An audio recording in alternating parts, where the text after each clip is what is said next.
Happy Pride Month, everyone. Yes, it's the month of the LGBTQ plus community, aka the Alphabet Mafia, and I, for one, am excited to celebrate, in my own way, of course.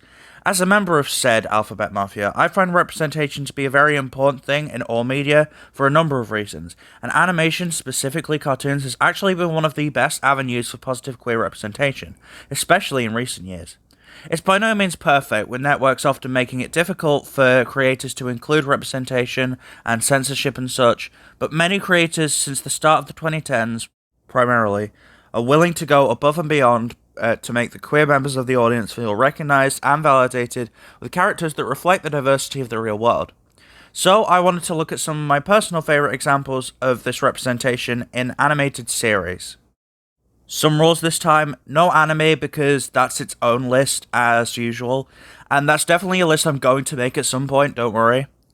The characters have to be canonically LGBTQ and it has to be shown in the show in some way, rather than just hinted at. And then be more than like a line that can be easily removed if you get complaints. You don't get credit for something that isn't there. Disney. Also, only series, no films or video games. Maybe those are lists I'll make at some point if I find enough characters. Also, one character or couple per show, or the whole list could basically be all Steven Universe characters. With all that out the way, here's my list of the top 10 LGBTQ plus characters and couples from cartoons.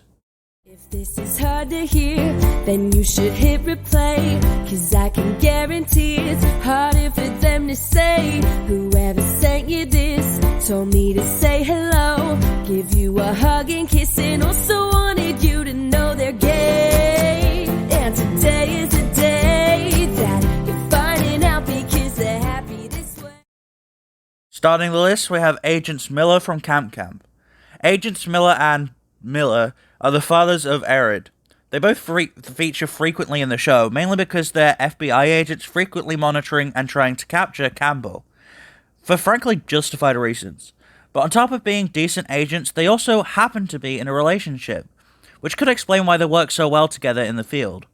They're also good parents to Erid, being seen to be able to balance their family life and their demanding jobs dealing with Campbell's bullshit. They're probably the best parents in the show, if by default, and I really wanted to include at least one set of gay parents because that's a really important aspect to represent. And while quite a few shows do it well, the Millers are my personal favourite. These two ools cool, which could explain where Eric gets it, whether doing their kick-ass job or just being supportive for their daughter or to each other. Definitely a fantastic duo to start the list. You to know they're gay, and today is the day that you're finding out because they're happy this way. So, Shira and the Princesses of Power is a rare breed. It's a reboot that managed to not only be good, but amazing. One aspect the show handles really well is its representation. They have various LGBTQ couples featured prominently in the series, with like Bo's dad, Spinnerella and Natasha, and even the main hero and the main reformed villain. You may be expecting me to go with Catra and Adora. They're effectively the main characters, and their relationship is developed all throughout the course of the show, and they're both great characters, whether together or operating on their own side. But I didn't go with them for a couple of reasons. Primarily that they're not technically together until the very end of the series, and they spend a large majority of time on opposite sides. Not that it's bad, because I like them both as reluctant enemies and as a couple. I could make a whole video about these two, but instead I'm going to go with one of my personal favourite characters, Double Trouble. Double Trouble is a shapeshifter who is primarily seen on the side of the Horde, but really just does whatever will benefit them. They're also non-binary, which actually makes a ton of sense for a shapeshifter, considering they can take on multiple forms, both male and female. They see their shapeshifting as an extension of their acting ability, and take on multiple impersonations like roles in a play. They're good at what they do and enjoy doing it, and have a ton of personality, being very fun to watch, whether being themselves or using other forms to get what they want. Being naturally very crafty and able to use their talents to manipulate or just toy with people. They're also quite flamboyant, being an actor, which is very fun to watch. They really have as much character as the others outside of just their identity. No one ever questions their identity or misgenders them.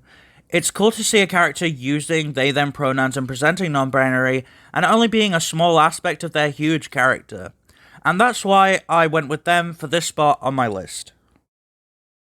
You to know they're gay, and today is the day that you're finding out because they're happy this way. Another DreamWorks show?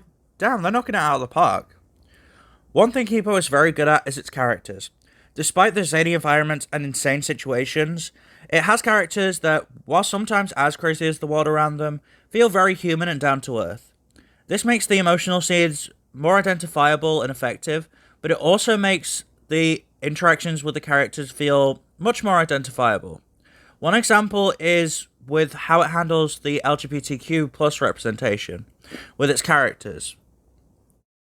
Benson is the resourceful, smart guy of the group, and he's gay. They literally say the word, which is actually pretty rare for cartoons aimed at a slightly younger audience.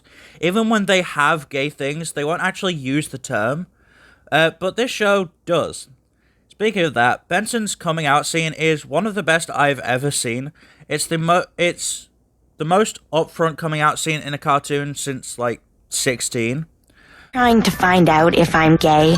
It's okay to just ask. What? Yes, I'm into girls. I'm gay. Oh.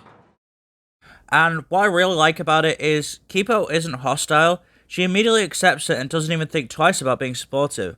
The only awkward part is her own embarrassment. Benson isn't made to feel bad or anything, like other coming out scenes in fiction. Overall, it's just a really great way to introduce that aspect of the character. At the end of Season 1, he meets Troy, from the borough. They bond over music, flapjacks, and they actually have a lot in common. They obviously fall for each other rather quickly and become one of the most adorable couples in animation. This is just so cute. Seeing them grow as a couple and becoming closer each episode is one of my favorite things about the show, on top of all the other amazing things about the show. No, they're gay, and today is the day that you're finding out because they're happy this way. The Legend of Korra is the continuation of one of my personal favorite cartoons of all time, Avatar: The Last Airbender.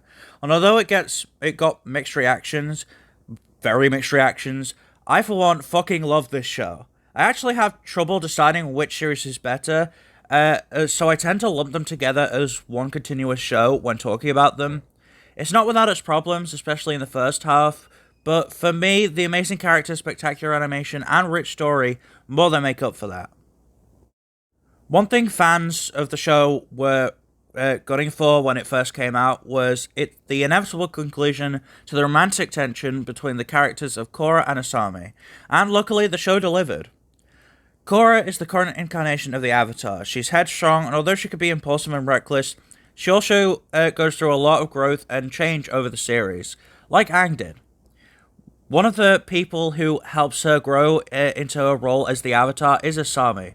While she's not a bender, she uses her intelligence and skills as an engineer, as well as the technology left by her villainous father, to contribute a lot to the group, arguably more than Mako and Berlin, but that's besides the point. While they initially start off on rocky terms, they both become extremely close, becoming the person the other turns to for guidance, emotional support, or just to have someone there. For example, Korra only writes to Asami when on her solo quest, which was one of the first hints that they had strong feelings for each other. I will admit I wasn't sure about their placement on the list. They do spend a large majority of time on their own solo journeys in Season 3 and 4, and they spent Season 1 in that fucking love triangle, but they make up for it with a ton of romantic moments together, and you can really tell how much they do care for one another even when they're apart.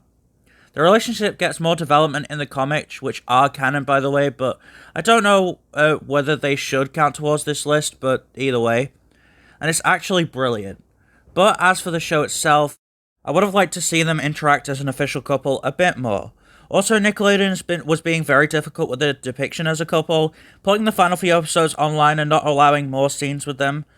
Thankfully, the company has gotten much better on that front since, but still, couldn't they have just gone with the kiss? It was the last episode anyway. They're literally right there. If they had been more overt, they might be higher on the list, still this is a pretty good for the time and helped pave the way for later cartoons. And these two are one of the best couples in the show, besides the obvious. So I would say it's still worth a place on the list.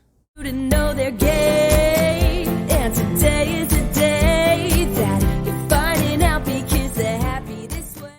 Bob's Burgers, aka The Perfect Show. It's no secret that I really like Bob's Burgers, and the characters are a large reason why. They all have a ton of personality and are fun to watch go on various misadventures. They have quite a few LGBTQ plus characters, but I think most fans would agree that the most beloved one of the show would be Marshmallow. First appearing in the episode Shish Kebab, which I'll admit as an episode has not aged the best and has gotten a fair amount of criticism. But the one thing even the detractors of the episode can agree on is Marshmallow is awesome. She's definitely a fan favourite character. She's helpful, free-spirited, life of the party type character, with tons of quotable lines and great moments. What I like about Marshmallow is that she's both transgender and a sex worker, and neither of those things define her. They're treated as totally casual aspects of who she is, and not defining traits. No one ever judges her for it, which is exactly how it should be, and she has a lot of character outside of it. A list like this really wouldn't be complete without her.